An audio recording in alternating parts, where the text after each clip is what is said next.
Kanina guys ay nanonood lang ako ng TikTok. Tapos bigla ko itong nabasa sa comment section. Try mo nga mag-show na jungle. Ay, hindi po kayo magdidesisyon para sa akin. Syempre joke lang idol, kaya susubukan natin yan. So dito nga guys nag-start na agad ako. Red buff na agad ang inuna ko dito guys, kaso nagulat ako dahil ginugulo ako ng Franco. Hindi nakuha ng Franco yung buff dito pero na-delay ako. So dito guys nagulat ako kasi kinuha ng Velir yung buff ko pero imbes na mang trash talk nag-focus na lang ako sa pag-farm. Kinuha ko na lang dito guys yung mga maliliit na farm para kahit papano mag-level yung retribution ko para sa turtle mamaya. At dito guys nag-turtle na nga ako. Nakuha ko yung turtle dito guys dahil naunahan ko mag-retry yung core nila. At dito guys parang nakilala ata ako ng Arlet. Di sana pinabillboard mo.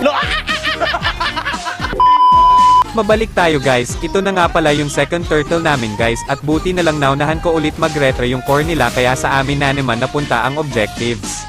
Pagtapos ko nga mag-turtle guys ay dumalaw agad ako sa top at nakapitas nga kami ng dalawa.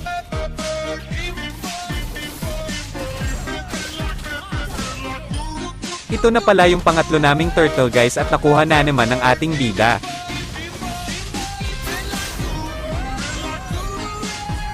Dito guys ay napa-double dash ang bida at kala ko di pa mamamatay si Xavier dito.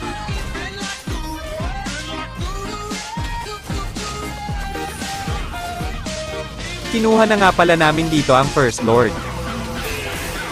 Sa part na ito guys balak na sana namin tapusin kaso bigla kaming naipit kaya napitas kaming tatlo. At ito na nga ang second Lord namin guys. Nagkamali ako ng retro dito guys pero buti na lang nakuha ni Ixia ang Lord.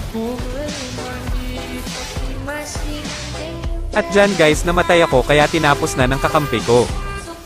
Yun lang guys, salamat sa panonood. Pahingi na din ng likes at copy link.